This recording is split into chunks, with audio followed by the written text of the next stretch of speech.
Hi friends, வணக்கம். Welcome to தினப்படி சமையல். இன்னைக்கு ரெசிபி போகிறதுக்கு முன்னாடி தினப்படி சமையல் சேனல் சப்ஸ்கிரைப் பண்ணலைன்னா ப்ளீஸ் சப்ஸ்கிரைப் பண்ணுங்கள். அது பக்கத்தில் இருக்கிற பெல் ஐக்கானை கிளிக் பண்ணி அதில் ஆல்ங்கிற ஆப்ஷனை செலக்ட் பண்ணுங்கள். அப்போ தான் நான் அனுப்புகிற வீடியோஸ் உங்கள் நோட்டிஃபிகேஷனுக்கு வரும். இன்றைக்கி நம்ம பார்க்கக்கூடிய ரெசிபி பேர் என்னன்னு பார்த்தீங்கன்னா குலுக்கி சர்பத்.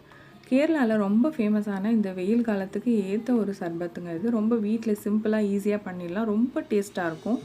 இதுக்கு தேவையான பொருட்கள் நோட் பண்ணிட்டு இருப்பீங்கன்னு நினைக்கிறேன். இப்போ வாங்க இது செய்யலாம். இது பண்ணுறதுக்கு முன்னாடி இந்த சப்ஜா சீட்ஸ் அப்படின்னு சொல்கிற பேசில் சீட்ஸ் அப்படின்னும் சொல்லுவாங்க. இதை ஒரு 15 நிமிஷம் ஒரு 2 டீஸ்பூன் அளவுக்கு எடுத்து ஊற வச்சுக்கோங்க. அது முழுகிற அளவு தண்ணியில். இது உடம்புக்கு ரொம்ப நல்லது. இப்போ இதுக்கு ஒரு பாட்டில் தேவைப்படும். கேரளாவில் பார்த்திங்கன்னா 2 ஐஸ் டம்ளர் வச்சு குலுக்கி தருவாங்க. இதை நமக்கு அந்த மாதிரி ஷேக் பண்ண முடியாது, அதனால் பாட்டில் எடுத்துகிட்டு இருக்கேன். இப்போது ஒருத்தருக்கான அளவு நான் சொல்கிறேன். ஒரு லெமன் எடுத்து அதை 2 ஸ்லைஸாக முதல்ல மேலே கட் பண்ணிக்கோங்க. இப்போது ஒரே ஒரு பச்சை மிளகாய் எடுத்து அதை குறுக்கு வாக்கில் ஸ்லிட் பண்ணிக்கோங்க. ஃபுல்லாக கட் பண்ணாதீங்க, அப்படி பண்ணால் விதையெல்லாம் வெளியில் நிறையா வந்துடும்.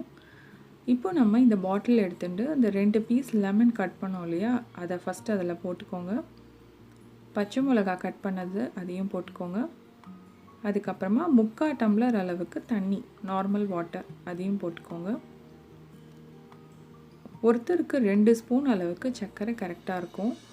ஸோ அதனால் 2 ஸ்பூன் சர்க்கரை ஆட் பண்ணிக்கோங்க. உப்பு ஒரு சிட்டிகை, அந்த சர்க்கரை சுவையை தூக்கி கொடுக்கறதுக்காக ஒரு சிட்டிகை உப்பு போட்டுக்கலாம். இப்போது மீதி நம்ம அந்த எலுமிச்சம்பழம் இருக்கு இல்லையா, அரை மூடி எலுமிச்சம்பழம், அதை நல்லா பிழிஞ்சிக்கலாம். கொட்டையெல்லாம் எடுத்துட்டு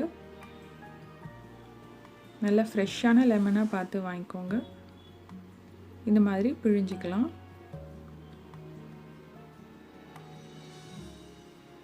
ஆல்ரெடி நம்ம 3/4 கப் அளவுக்கு தண்ணி விட்டுருக்கோம். ஸோ மீதி ஒரு 4-5 ஐஸ் க்யூப்ஸ் போடலாம். ஸோ தட் ஒரு டம்ளர் அளவுக்கு நமக்கு ஜூஸ் வரும். இதை போட்டு நல்லா மூடிட்டு ஒரு 15-20 செகண்ட்ஸ்க்கு நல்லா ஷேக் பண்ணிக்கோங்க. இந்த காரம், பச்சை மிளகாயில் இருக்கிற காரம் இறங்கியிருக்கும், சர்க்கரையெல்லாம் நல்லா கரையும்.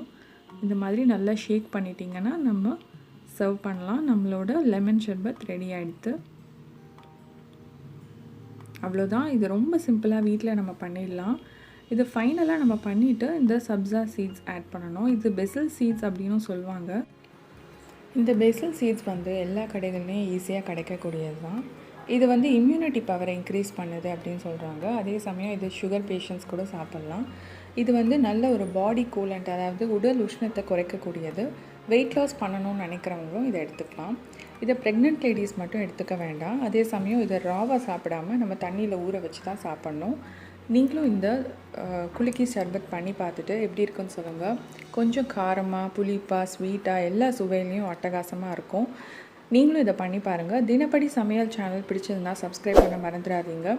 பக்கத்தில் இருக்கிற பெல் ஐக்கானையும் கிளிக் பண்ணுங்கள். உங்கள் ஃப்ரெண்ட்ஸோடு ஷேர் பண்ணுங்கள்.